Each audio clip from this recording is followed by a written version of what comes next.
پر 10 رحمتیں نازل ہوتی ہیں۔ اور اللہ کے نبی صلی اللہ تعالی علیہ وسلم نے آگے ارشاد فرمایا وَحُطَّتْ عَنْهُ 10 خطیات، اور اس پر 10 رحمتیں ہی نہیں نازل ہوتی بلکہ 10 رحمتیں نازل ہونے کے ساتھ ساتھ ان کے 10 صغیرہ گناہوں کو ختم بھی کر دیا۔ اور رب کی رحمتوں کو ذرا دیکھیں، ملاحظہ کریں، مصطفیٰ کریم صلی اللہ تعالی علیہ وسلم کی ذات پر ایک مرتبہ انسان اگر درود پاک پڑھے تو اس کا اجر، اس کی برکت، اس کا ثواب یہ ہے، اللہ کے نبی صلی اللہ تعالی علیہ وسلم نے ارشاد فرمایا ہے رفعت له 10 درجات، اور ایسے بندے مومن کے 10 درجے بھی بلند کر دیے جاتے ہیں۔ گویا ایک مرتبہ اگر آپ مصطفیٰ کریم صلی اللہ تعالی علیہ وسلم کی ذات پر درود پاک پڑھے تو ایسے انسان پر، ایسے بندے خدا پر نہ صرف 10 رحمتیں نازل ہوتی ہے، نہ صرف اس کے 10 صغیرہ گناہوں کو معاف کر دیا جاتا ہے، اس کے 10 صغیرہ گناہوں کو ختم کر دیا جاتا ہے،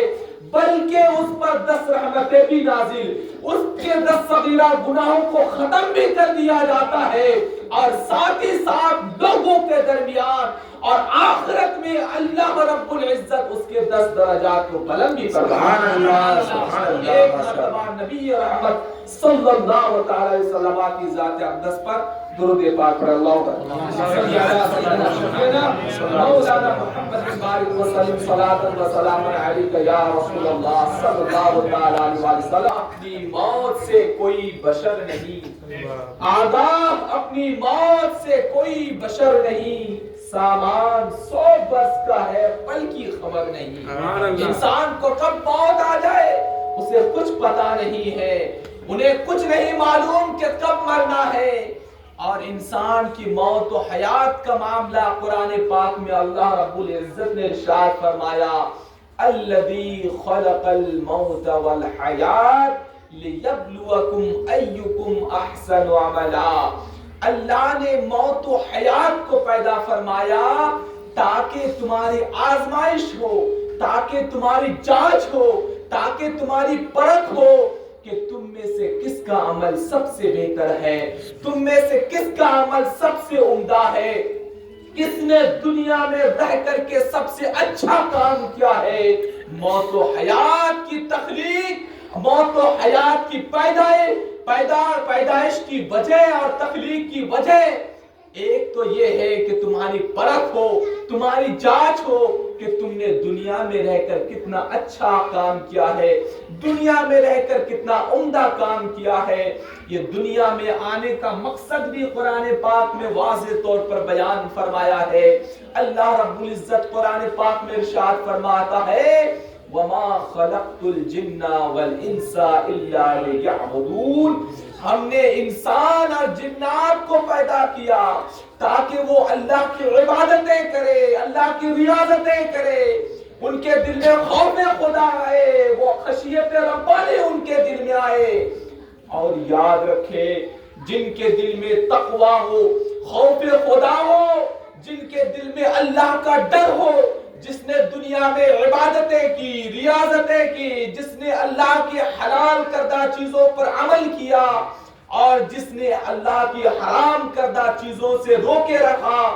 اپنے نفس کو روکے رکھا، تو ان کے لیے جنت ہی ٹھکانہ ہے۔ اے اللہ کے بندو، قرآن پاک میں اللہ رب العزت ارشاد فرماتا ہے، اللہ کا فرمان ہے اِنَّا أَكْرَمَكُمْ عِنْدَ اللَّهِ أَتْقَاكُمْ، تم میں سب سے زیادہ معزز و محترم انسان وہ ہے جن کے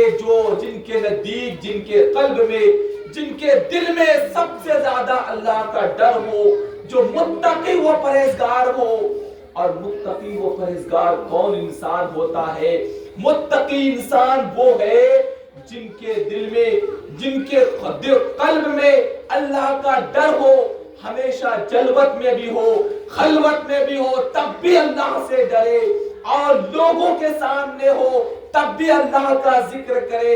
اکیلے میں ہو، تنہائی میں ہو، تب بھی پروردگار کے ذکر کرے، اس کے ذکر سے اپنے دل کو معمور رکھے.